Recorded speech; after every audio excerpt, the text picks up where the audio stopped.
Hola, ¿qué tal? Bienvenidos a este video donde vamos a platicar sobre los 5 errores más frecuentes que hace un vendedor en una conversación de venta y que hace que la conversación o la venta muera tal cual.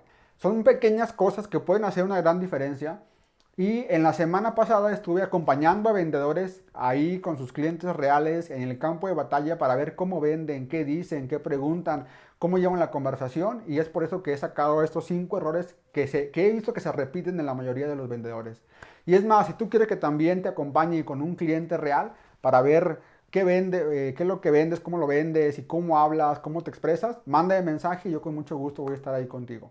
Pero bueno, el primer error que he visto que cometió casi el 95% de los vendedores es no dejar claro cuál es el propósito de la reunión.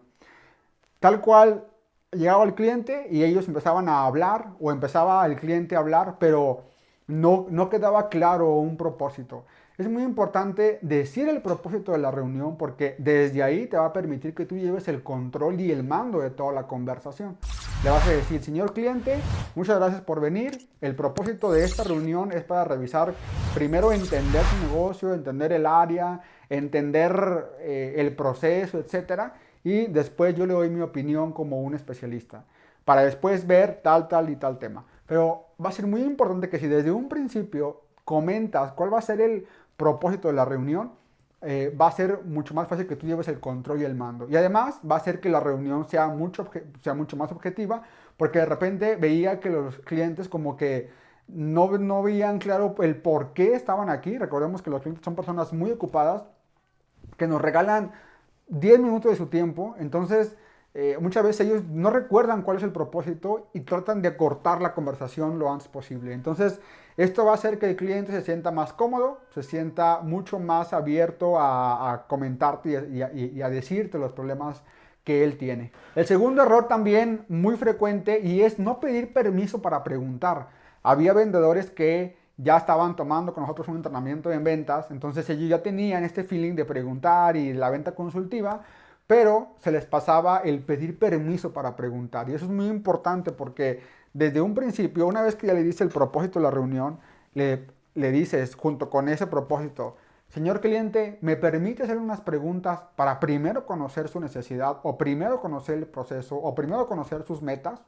Digo, ya te lo dejo a tu criterio, pero es muy importante que pidas el permiso para preguntar, porque eso va a hacer que el cliente se sienta más a gusto que le estás haciendo preguntas y va a cooperar más con esas preguntas, y además también tú te vas a sentir mucho más cómodo al hacerle preguntas mucho más específicas o no te va a dar pena de preguntar. Entonces, segundo tip, siempre pide permiso para hacer preguntas. Tercer error, y esto lo vi más en los vendedores principiantes, hablaban mucho más que el cliente, hablaban un 80% del vendedor y un 20% del cliente. Y recordemos que en la venta consultiva lo ideal es que el vendedor hable solamente un 20% y escuche un 80%.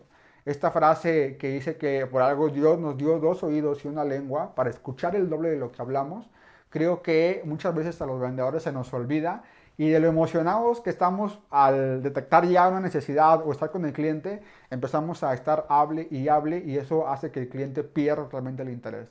Entonces, calladitos nos vemos más bonitos, no hay que hablar, solamente un 20%, y eso para hacer preguntas que el cliente vaya contestando y vayamos encontrando una necesidad. Entonces, tercer tip, habla menos del 20% y pregunta mucho más. El cuarto error, y es uno de los más frecuentes, es quedarse con solamente una necesidad. Eso lo vi mucho porque vi que el vendedor ya empezaba a preguntar, el cliente comentaba una necesidad y se quedaba únicamente con esa. Recordemos que la necesidad es como un iceberg. El cliente solamente ve la parte de afuera y nada más te va a comentar la parte de afuera, pero abajo de esta necesidad hay mucho y hay de dónde escarbar. Entonces es muy importante que no nos quedemos, o sea que sí va a ser, nos va a emocionar que ya detectamos una necesidad, pero tenemos que preguntar, señor cliente, ¿a qué se refiere con números rojos? ¿A qué se refiere que está en una zona de confort? ¿A qué se refiere esto que me comenta que no cumplió el objetivo en este mes? ¿Por qué cree? Entonces tenemos que empezar a escarbar más para no quedarnos solamente con una necesidad. Recordemos que entre más grande sea el problema o entre más grande lo hagamos ver ese problema, nuestra solución va a ser mucho más aliviadora para el cliente que si el cliente percibe un problema chiquito. Entonces, cuarto tip, no te quedes con la primera necesidad y escarba con más preguntas. De hecho, aquí te voy a dejar una tarjeta con preguntas que puedes hacer para que no te quedes con esa primera necesidad. Son preguntas muy generales que se pueden aplicar en todos los negocios. Es no decir o no dejar claro cuál es el siguiente paso. Ya se cerraba la conversación, muy bonito, se identificaban las necesidades, pero básicamente acabábamos pues sin un rumbo. Es muy importante que en una conversación de ventas siempre le comentes a tu cliente cuál va a ser el siguiente paso para que él ya esté también preparado y para que sobre todo te permita tener el control de la venta y que no se quede estancado. Si la venta se queda estancada, va a ser responsabilidad tuya porque no la supiste llevar de un paso a otro. Entonces es muy importante comentarle, muchas gracias señor cliente, con esta información yo me la llevo, la analizo y el siguiente paso es juntarnos con usted, su jefe, la contadora para poder ayudarnos y tomar una decisión. O el siguiente paso es mandarle la propuesta, usted lo revisa, me comenta y hacemos otra sesión el miércoles para aclarar dudas finales. Es muy importante que le digamos al cliente siempre cuál va a ser el siguiente paso, porque eso te va a hacer que tú lleves el control total de la venta. Espero que te hayan gustado estas buenas prácticas, aplícalas a tu siguiente conversación. Déjame en los comentarios cuál es la que te sientes tú más identificado, me gustaría saber tu opinión, o también déjame en los comentarios de qué quieres que hablemos en los siguientes temas. Me gustaría que interactuaran mucho más con ustedes, conocerlos un poquito más, que me dijeran qué venden. Yo soy Manuel, yo soy Roberto, vendo equipo médico y creo que la cuarta es la que más me hace ruido. También te invito a que veas otros videos que tenemos para ti, que también pueden ser de mucho valor para que puedas disfrutar de esta profesión, que es una de las más difíciles y es una también llena de retos que tenemos que estar aprendiendo siempre cosas nuevas. Suscríbete a este canal para que te unas a nuestra comunidad o comparte este video con otros vendedores que tú crees que también le pueden hacer falta.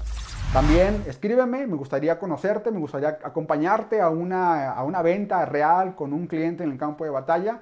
O también tenemos otra actividad que se llama Véndeme si puedes, donde tú y yo nos sentamos como si yo fuera tu mejor cliente y tú me vendes y al final yo te hago un feedback. La finalidad, lo que quiero es apoyarte, es ver también cómo venden la gente, cómo es que venden en la vida real, cómo se desenvuelven, para saber en todo lo que yo les pueda ayudar y en todo lo que yo les pueda ofrecer.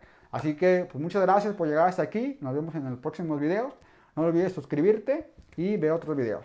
Hasta pronto.